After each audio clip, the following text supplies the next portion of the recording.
Welcome to In-House Happy Hour.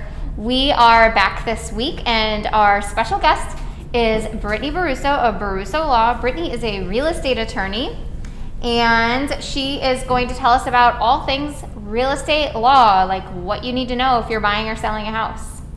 And we also have a very special announcement today. We have a contest winner. Woohoo! We need like a bell or something. I know. I'm pretty sure on the promo video we did for that, I got a lot of like mockery about my ding ding ding. Oh, I loved it. I thought it was cute. I'm pulling up the log now.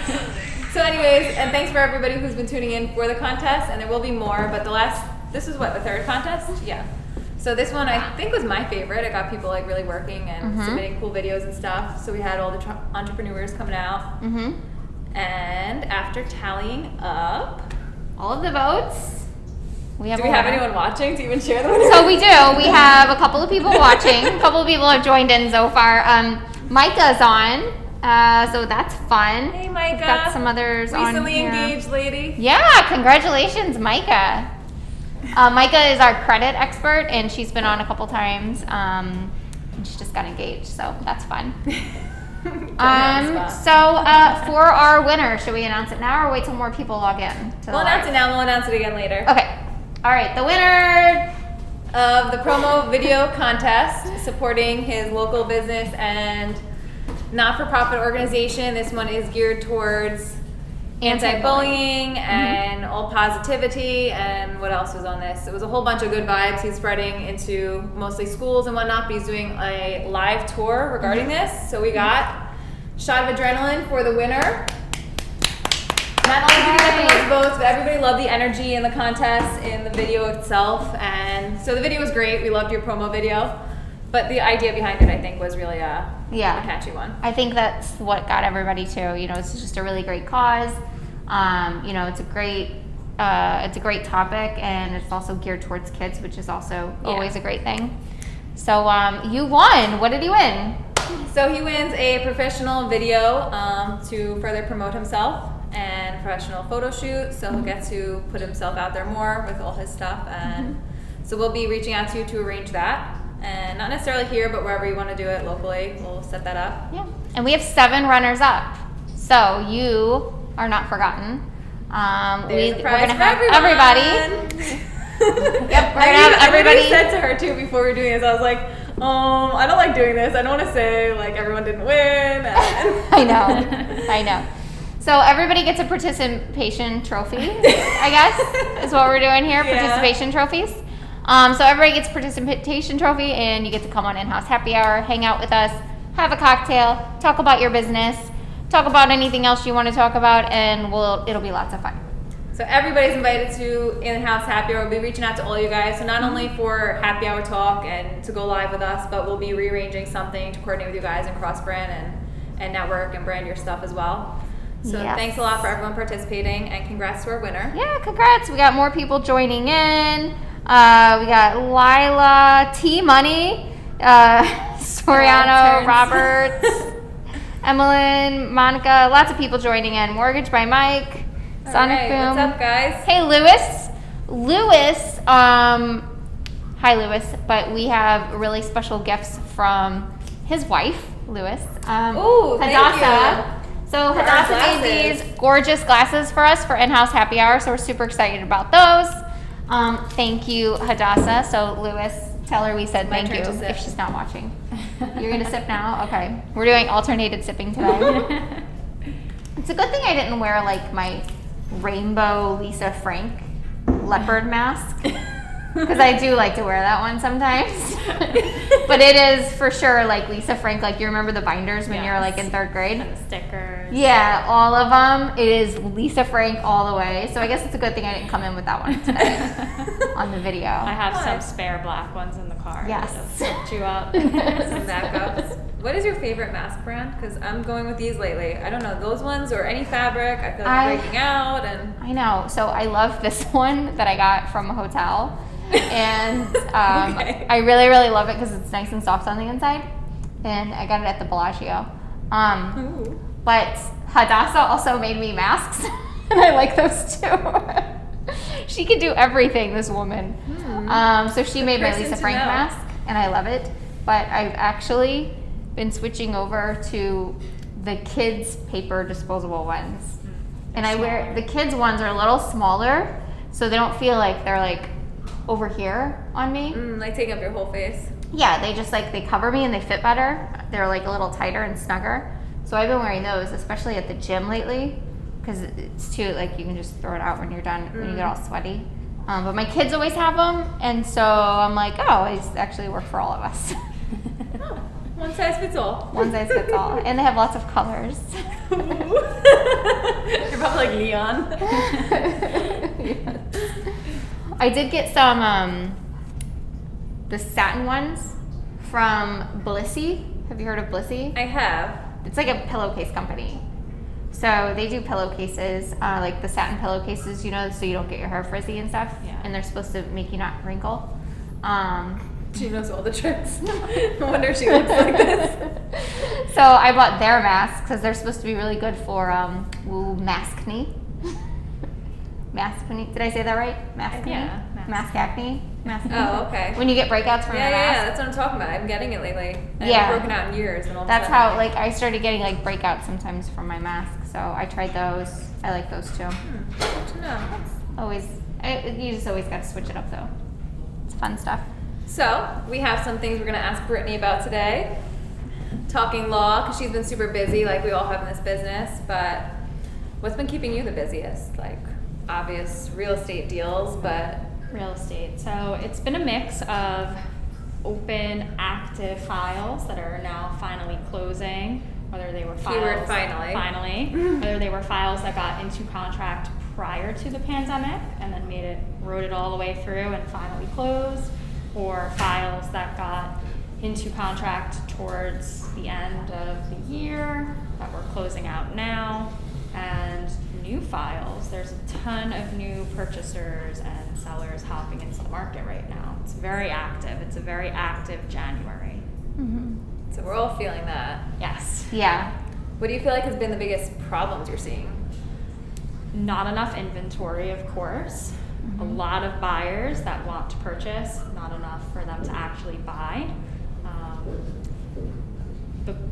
Basically the process. So I do almost everything digitally. So I will get a contract, I will mark it up digitally, send it over to the seller's attorney if I'm the buyer's attorney, get their approval, and then I'll send it to my clients via DocuSign. I remember seeing this, actually, you were posting about it at the beginning of COVID, Yes. and you were probably one of the first attorneys I saw really promoting that you were doing DocuSign. And I was doing DocuSign prior to the pandemic, but I was doing it only with people who kind of wanted to do it that way. They didn't want to come out and to go to my office and do it in person. Now, I cannot tell you the last time I signed a contract in person with clients. Everything is DocuSign. Why not? They read it, I schedule a phone call, I review the contract with them just like I would do if it was in person. Saves you time, And it And helps them too. them. I'm able to get a buyer, get a contract, and get a buyer signed the same day. But Which is normally it's like, important. well, the contracts were written today, so we'll sign it, and then by the time it gets back, and then... And then Right. they have to schedule to come to your office, and if they're busy, I have clients call me on their lunch break, and I get them into contract. Yeah. So using DocuSign and technology has been by far the most helpful part of getting through the pandemic and also getting through how busy and how competitive it is. So one of the biggest problems is how competitive the market is. If you don't move quickly to help your client get their house, they might not get their house and they're not going to be happy about that. So So a lot of pressure on you. it's a challenge, yes. Yeah, I know from like a realtor's perspective, we rely on the attorneys that we use to get those buyers in to sign to secure that house, because they're going to keep showing the house until it's fully under contract. Until it's fully executed, yeah. Yeah, so it's really like it serves the client's needs best to get them signed as quickly as possible. Yeah, and to get it done the right way. Right, and then even wiring down payments. So I've had a lot of buyers who are wiring out their down payment to the seller's attorney to avoid the craziness of UPS and, I'm allowed to say that, and FedEx and the post office. It's okay, we don't have any sponsors. We're good. Yeah, right? Maybe. But, you know, it's been crazy. People are losing mail left and right, and I've heard horror stories of people sending out their down payment checks and it disappearing. So people are using wiring directly to the seller's attorney. I'm seeing that more. I never used to see wiring. Yeah. Because again, it just makes it faster. It secures your deal, gets you into contracts, gets you your house. I never wired money in my life until just putting a down payment on a house recently.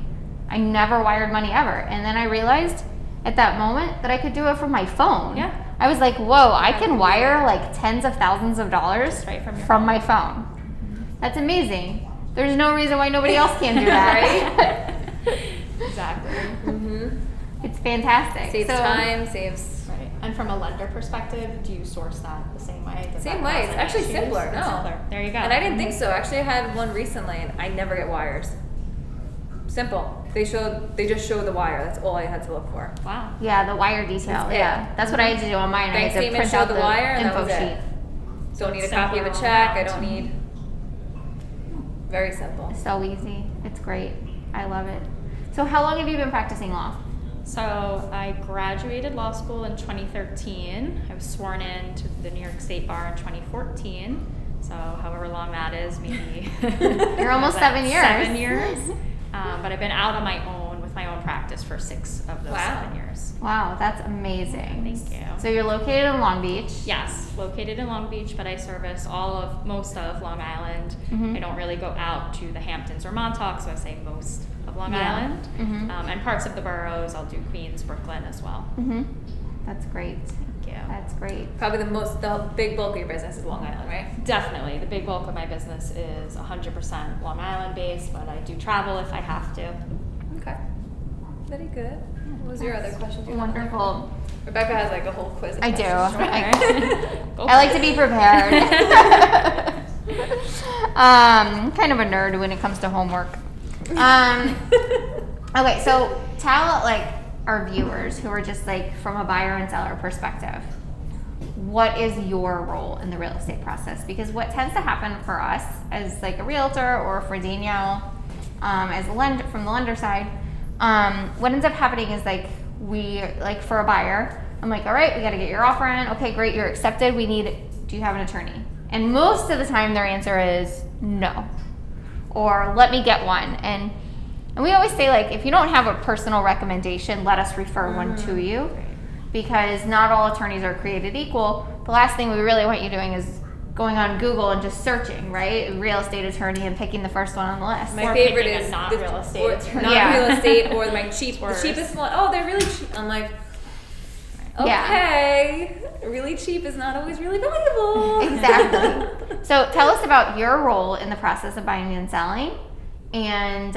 what you think kind of sets you apart. Sure. So you want the role of just an attorney in general, and then what sets me apart as an attorney? Yeah. So the role of an attorney representing a buyer or a seller is to help the buyer and seller get into contract, which is when the deal itself becomes binding. So until you have a fully executed contract where the buyer has signed, the seller has signed, the down payment check has been tendered to the seller's attorney, you don't actually have a binding deal. So the first step of the attorney is to help the buyer or seller get into that binding contract to solidify your deal.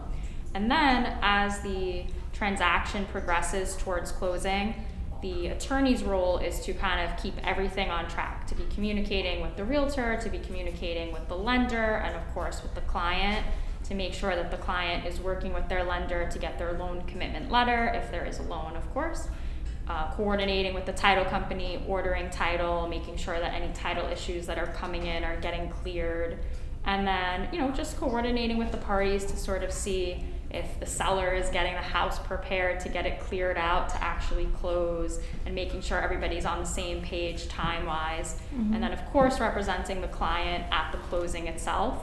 And the closing is when the buyer becomes the new owner of the home. All of the remaining money and the bank money is coming to the table, and the seller is transferring the deed to the purchaser. So I represent the seller or the purchaser, or sometimes the bank if I'm acting as bank attorney, at the closing itself. So my role as attorney is kind of all-encompassing from the contract phase to the closing phase. And sometimes if I get involved early enough, so if a client is working with me when they're searching for homes or getting their pre-approvals, I'll even help navigate them through that process to the extent I can, of course, and not stepping on the realtor or the lender's toes, but helping through that process as well. That was like the most easy to understand but yet textbook definition of it. Because I feel like so much of the terminology in real estate and law is like so just confusing to the average day person. That was very well put. Thank you, appreciate it. And what sets me apart is, you know, kind of what I was saying before. I'm very technologically savvy.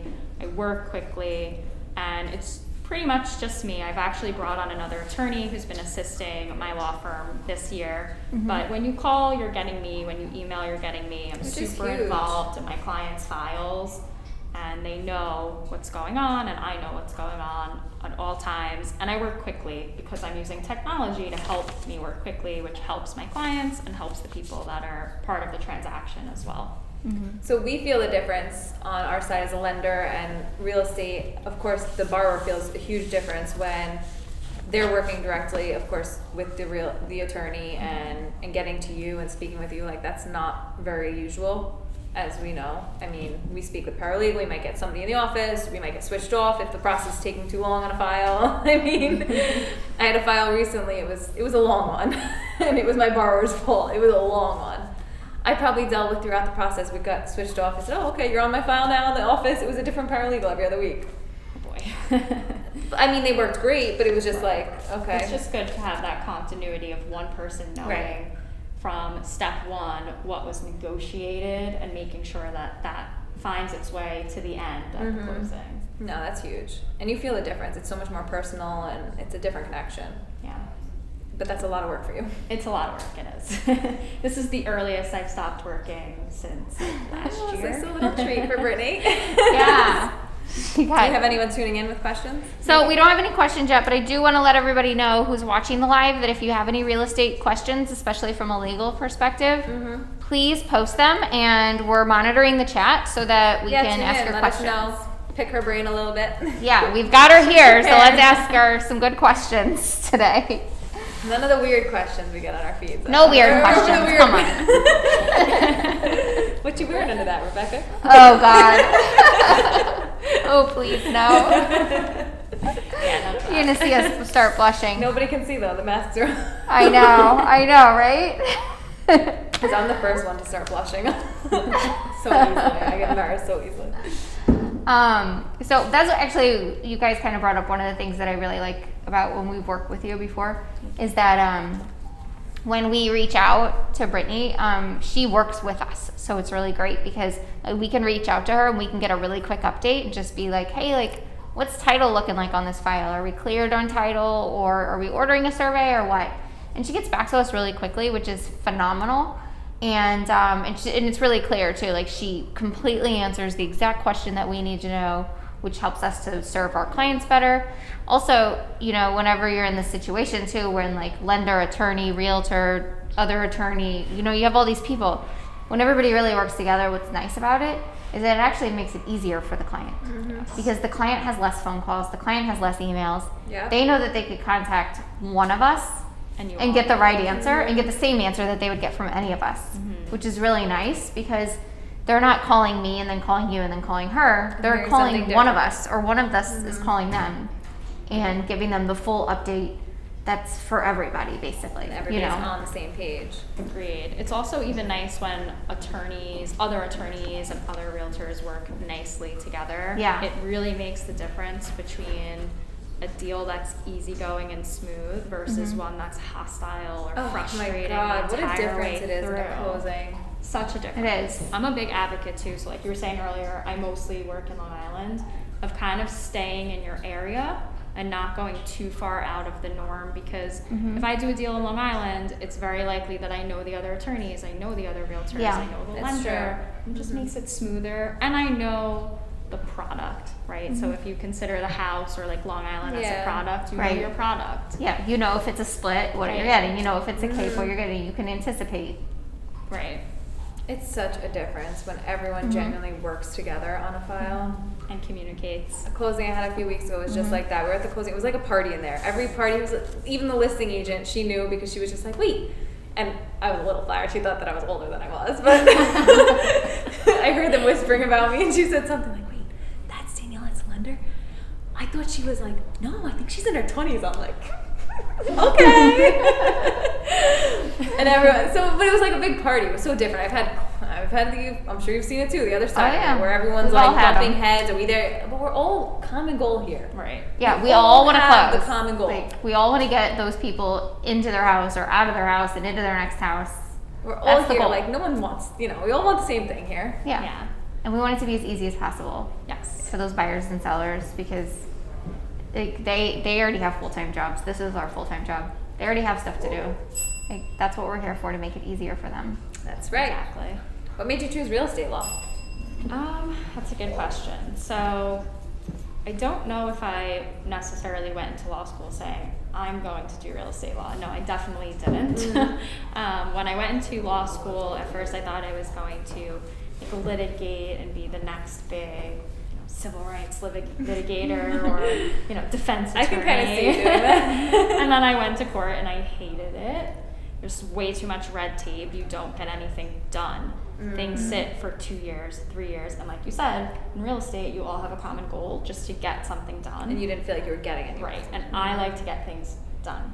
I want to have a project, start it, and finish it, and have a goal to aim to, and it not take 3 years. That's huge. Except for in new constructions, like I was saying earlier. But then I started doing more like business and intellectual property law. And part of my practice still is doing small business law. Right, I remember that. And then it just kind of transitioned naturally into real estate because it's all contractual based. So business was all contracts, and then real estate was contracts, and then I just never stopped. And it just spiraled into being mostly real estate. And I really enjoy it because, like I said, I like starting a project and finishing it. I like reading and drafting. You can feel the end goal. It's a different contracts and getting to that end goal. So because if you were sticking with your original, you're not necessarily feeling it or getting there. Yeah, it's a big and I difference. wanted to run my own business, so I did always want to open my own law firm. Open my own law firm. And you want to join the girl party? Yeah. I don't know. So say hello. What's up with the drinks? Hi, how are you? What's happening? Welcome, Christian. This trio right here. Watch out. Watch out. I want to take a picture of you. You guys are great. Awesome. And I think they practice. Always an interruption. Sorry. We love you. Real estate law is like a good fit for working out on your own. It's something that I'm able to do on my own, unlike a litigation practice. But you kind of need a team. Yeah. Yeah. Okay. Yeah. Fell into it. So but she's an it was a independent great woman.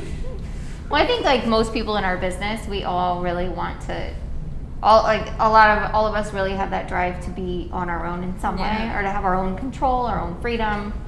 And I mean, like that's important to me. That's important to a lot of people, just to have your own say. You don't have somebody else telling you what to do and when to do it, and the freedom. I mean, that's owning your own business. So you own all the responsibility, which can be heavy and it can be hard, but you also have all the control and all the freedom. So hey, you do what you want. You don't like that responsibility anymore, change your business. Yeah. Do it differently. It's true. Yeah. So if you're like a first-time home buyer and you're under contract for a house, and we get under contract and everything's going great, we run a title report and we end up with issues. What are like the most common types of issues that you see come up? So title is complex because the title company does search for certain things that are not actually title exceptions, which means, for instance, what comes up a lot that's an issue in the transaction is open permits or violations or missing permits. For instance, if the seller added an extension to the house but didn't open up a proper permit for it, that extension was done illegally. The buyer thinks it's legal, and then when we find out it's not, they want it to be legalized. Those things come up a lot as part of the title search, but they're not actually title-related issues in the sense that the title company does not insure over those. They provide those for information purposes only. So you could actually close without that holding you up, except your attorney probably does not want you to, and your lender might not want you to either. So I just kind of want to differentiate that, because a lot of people get confused on that aspect from title-related issues.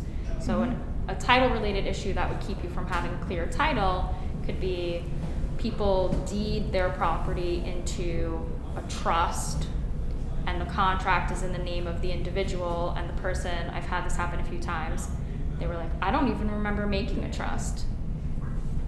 Well, you had to have at some point, so then you have to go track down. It is very easy to not remember that you made a trust, honestly. Like, I've done it before. Okay. Done it, had a trust, like. And you forgot about it? It was just like one of those things, like, I never really thought about it. You know, it was just like you do it, but you just, it's like a will. You do it, and then you just forget about it, and you don't worry about it again. But they've actually deeded their house into the name of the trust. So then we have to go find the attorney that drafted the trust for them, hope they're still around, get a copy. So that's one issue. That's usually a solvable issue. But it takes time, and it's frustrating when you're in it. The other one that's coming up the most, did you guys see my jingle around Christmas time? Oh, that was so cute. Wait, I don't remember. Did you make that? I did. It was so cute. That's how crazed I was in the moment. I made a Christmas jingle. I don't think I saw that. I have to go back and look. You Is have it to on your look. Instagram? I meant to ask if you made that, or it was just a generic. It was really cute. No, I made it up, and it was a lot of like the frustrating things that we were dealing with during this pandemic. And one of them is missing mortgage satisfaction letters. So if you've owned your home, she's shaking her head, yes. If you've owned your home for a long time and you've had multiple mortgages throughout the process of you owning, a lot of times if you've paid your mortgage back in full but not in connection with selling it, they send the mortgage satisfaction letter directly back to the homeowner, and the homeowner looks at the letter and tosses it somewhere and doesn't read where it says that they were responsible for recording that satisfaction of the mortgage in the county clerk's office. And then what inevitably happens is that the title search gets run. There's no title insurance policy from the seller to look back on because it wasn't in connection with the sale that they cleared up this mortgage. They've lost the paperwork, and then the lender has gone out of business. And you're stuck trying to figure out how in the world you're going to prove that this mortgage that they claim they paid off is in fact paid off. So that was probably the biggest thing title related that was coming up during the pandemic, specifically when it was harder to try to contact people or get documentation. Like, it was much easier pre-pandemic to find documents or to contact parties to get the documents you needed. Another issue, and I don't usually do any like trust or estate type work, I leave that to other attorneys, but another issue that was coming up a lot during the pandemic was that the surrogates court was closed. And so the title companies were unable to search certain records in surrogates court.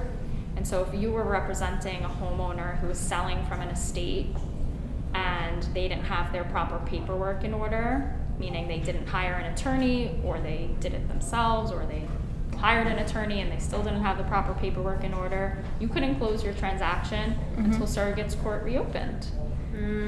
So that was a headache, and surrogates court is still a headache. So that's still backed up, I'm sure. It's still Even if crazy it's backed old, up. I'm sure they're So backed anybody up. that unfortunately like passed away during the pandemic, that was an issue because you were not able to sell the house without the proper paperwork if they didn't have a will, or you had to probate the will. So that was a big headache during the pandemic. I'm sure you dealt a lot with that during the A pandemic, lot. though.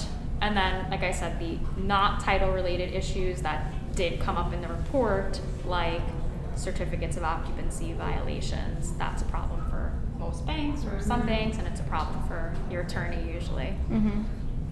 Yeah. I want to hear something juicy. I'm not sure I'm allowed to tell juicy things. I want to come on a rookie mistake in law. A rookie mistake that I Like what did yeah. Okay, I can give you that because it's myself. Sure. Okay. So, when I first started out on my own, so you know when you get a payoff letter for like a condo or one family, it's very simple. You usually just call the bank and they'll send you a payoff letter in like one day. Yep. Maybe 2 days. When you order a payoff letter for a co-op, it takes up to 2 months, depending on where they put the original stock and lease, what warehouse and what state.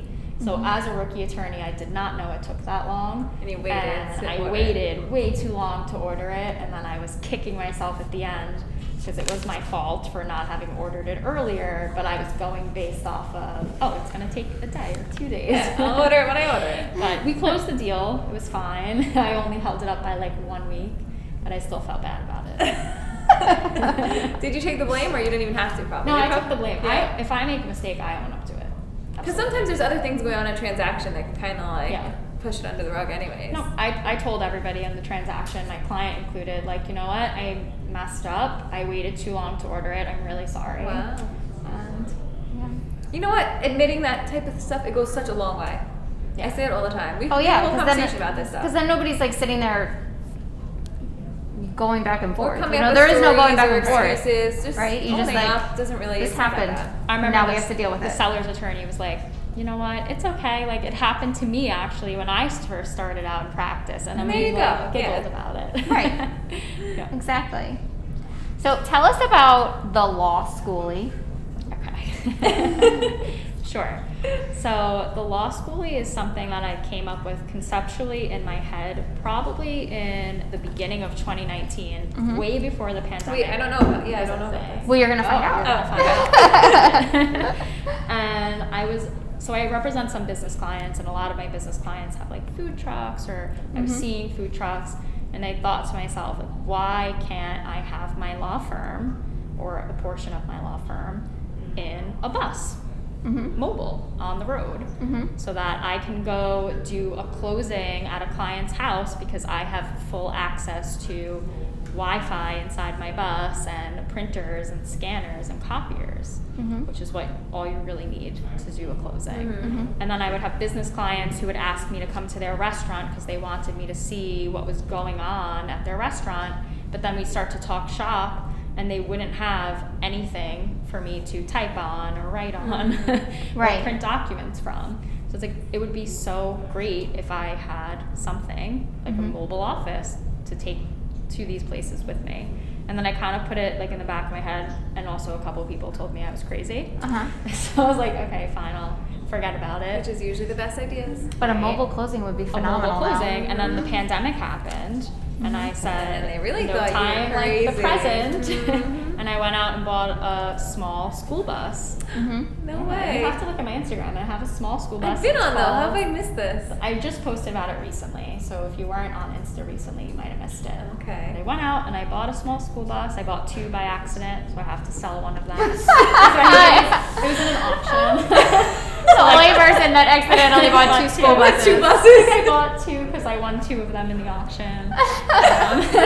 Oops. But I'm only using 1 if somebody else wants the If other. anybody needs a bus, I we got you. Brittany's got an extra school bus. And I just have to convert it. And once it's converted, it will be a way to do closings on the road or in parking lots. Because during the pandemic, I know you guys weren't really allowed to come to the closings, but we were literally doing closings. I mean, how cute in would that be parking if you were lots. doing Yeah. it outside somebody's house Exactly. and we could be like cheering them on in the driveway? I mean, I just did a closing last week where my clients did not feel comfortable sitting inside of a room or being around anybody else. And so we all agreed to do what we call the parking lot closings, where Yeah. everybody parks in their car next to each other.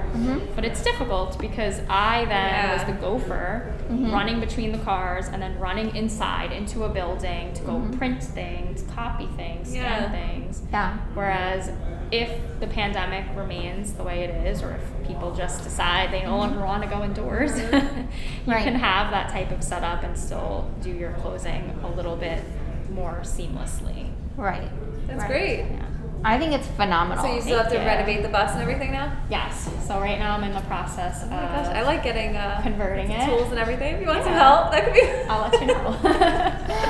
That's going to be the most difficult part of it. That'll be fun though. That's gonna be so Converting. cool.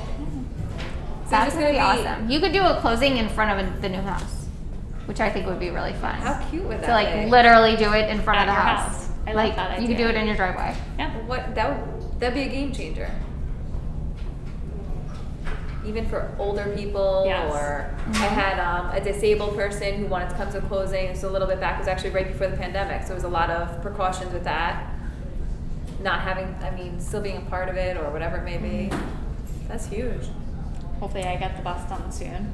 All right, so anybody who's handyman, anybody watching? Yeah. Maybe we got some people out there who Renovation. know how to convert. There's like a show, a TV show. My kids used to watch it about like converting RVs and stuff into different things. That's cool. Can't even remember what it's called, but oh wait, not. They're like I'm famous. I'm thinking freaking Pimp My Ride. No, it's not Pimp My Ride. That would be great, actually. Are they still around? I don't think so. Imagine. I don't know. Perfect. Pimp my school bus. You probably My get school it. bus. Brittany needs somebody to pimp her school bus. Dom's like, they're not still around, Danielle. You're aging yourself. Pimp My Ride is not a thing anymore. That is awesome. God. Can I bring up the polar bear plunge quickly? Yes, You guys donated please. to that, Please. okay, so every year for the past 8 years, this will be year 8, I participate in the Long Beach Polar Bear Plunge, which is a fundraiser to raise money for the Make-A-Wish Foundation, which is a very good cause that helps children who are very sick get like wishes and things that make them happy for just a little bit of time. So it's a great cause, it's all tax deductible, and on the Super Bowl every year, like a crazy person, I run into the freezing cold ocean to do my plunge, and people sponsor me by donating money. So Where is it? It's in Long Beach. This year it's a little bit different. It's not officially sanctioned. They're telling everybody to plunge from home, still raise money, of course, and then plunge from home. I'm going to do the plunge on the day of the Super Bowl because I feel like it's a little cheating not to. So the thing is, whatever the weather is that day, Yeah. you have to roll with it. You don't get to pick the warm weather day. If it's snowing, you're still jumping in the ocean. And Right. I've done it. You're still jumping in. Are you wearing like a wetsuit? No, or I'm wearing a like a bathing bathing suit. You're really Yeah. going in a bathing suit. That's so cold. Every year for the Like past I don't 8 even years. go in the ocean in August because it's too cold. So I won't get my hair wet. Like I'll put my hair up because I Yeah. don't And that makes a want big to difference though actually die. on the cold. Yeah. Yeah. The coldness though, if you don't get your hair If wet, you don't does get your help. hair wet, it does help a lot. I mean, it's horrible. The second you get in, your body's like pins Numb. and needles, Oh. and you're numb, and then you come out and you're not cold because you can't feel your body anyways. But it's for a good cause, and it's exhilarating. So this year, I actually raised the most money I've ever raised, even though it's not an official or being done the official way. It's usually Yeah. done. And you guys donated, so thank you so much. I greatly appreciate that. Of course. So if anybody wants to donate, you can go to the link in my bio on my Instagram page. Still Okay. accepting donations, and Listen it's up, guys. totally tax deductible. Yes. So donate to Make-A-Wish Yes. through Brittany's page. We'll put the link on our site too. Yeah, we'll add it to our pages. I'll put it on my link tree so you guys can see it also, and we'll help her raise a little extra money too for those kids. And Awesome. then if you follow me, I'm gonna try to do a live from the beach so you can see me Oh, I'm watching jumping in. I definitely want to see that. Should we join, Rebecca? Should we jump? Maybe. I think at least one time in your Like, life. I think we should. I'll do it. That's I for a might good cause. cry.